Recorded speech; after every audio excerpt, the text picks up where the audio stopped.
ज्ञान भाई और राइस्टार दोनों जिगरी यार थे। दोनों इतने गरीब थे कि हर दिन गांव के बाहर भीख मांगते और हर शाम साथ साथ घर लौटे। उन्हें देखते ही गांव वाले तंज कसे, देखो देखो दो गरीब दोस्त आ गए। ये सुनकर दोनों उदास हो जाते। रात भर सोते नहीं, बस सोचते इस गरीबी से छुटकारा कैसे मिले, कोई रास्ता नहीं सूझता। एक शाम हमेशा की तरह लौटे वक्त ठंड जोरों पर थी और अंधेरा भी होने वाला था। अचानक उनकी बाइक खराब हो गई। दोनों ने खूब कोशिश की पर ठीक नहीं हुई। रात हो चुकी थी, इसलिए छुपने की जगह ढूंढने लगे। ढूंढते ढूंढते काफी अंदर चले गए। तभी ज्ञान भाई की नजर एक अजीब चमकती चीज पर पड़ी। दोनों उसके पास गए तो देखा एक सोने की खदान। दोनों की आंखें फटी की फटी रह गईं। वे जोर जोर से नाचते हुए बोले, हम दोनों तो अब बहुत अमीर हो गए। उन्होंने खदान से थोड़ा थोड़ा सोना उठाया और जाते वक्त दरवाजे पर एक बड़ा सा पत्थर लगा दिया ताकि कोई चोरी न कर ले। उस दिन के बाद दोनों की जिंदगी पूरी तरह बदल गई। दोनों ने मिलकर एक बड़ा सा कार शोरूम खोला जहाँ सिर्फ सोने की कारें बेचते थे। बड़े बड़े अमीर सेठ उनकी दुकान पर आते और गाड़ियां लेकर जाते। अब उन्हें किसी चीज की कमी नहीं थी। जो लोग उन्हें गरीब भिखारी कहते थे, आज वही उनके पास भीख मांगने आते। ये सब देखकर दोनों बहुत खुश होते। लेकिन उनकी खुशी पर एक शख्स की नजर थी। गांव का सबसे बड़ा गुंडा बबलू सेठ। वो बेरहम इंसान था, बेवजह लोगों को मारता पीटता। एक दिन जब बबलू गांव के बाहर से लौट रहा था, उसने ज्ञान भाई और राइस्टार को सोना ले जाते देख लिया। उस दिन से वह रोज उस जगह सोना ढूंढने जाता पर कुछ नहीं मिलता। परेशान होकर उसने एक प्लान बनाया। एक दिन जब राइस्टार सोने से गाड़ियां बना रहा था,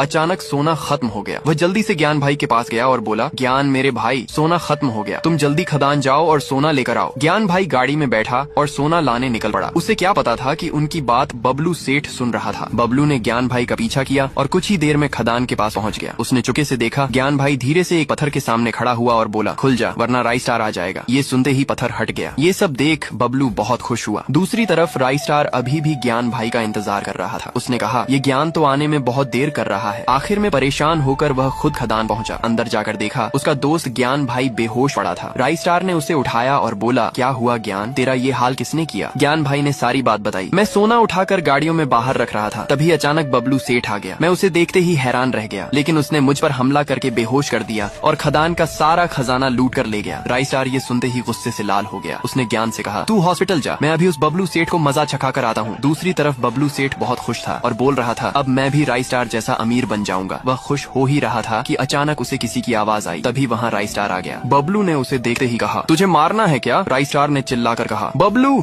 आज तेरा आखिरी दिन है। फिर उसने वहाँ स्मोक बॉम्ब फेंक दिया जिससे पूरा इलाका धुएं धुएं हो गया। जब धुआं हटा तो राइस्टार जीत चुका था और बबलू सेठ मर चुका था।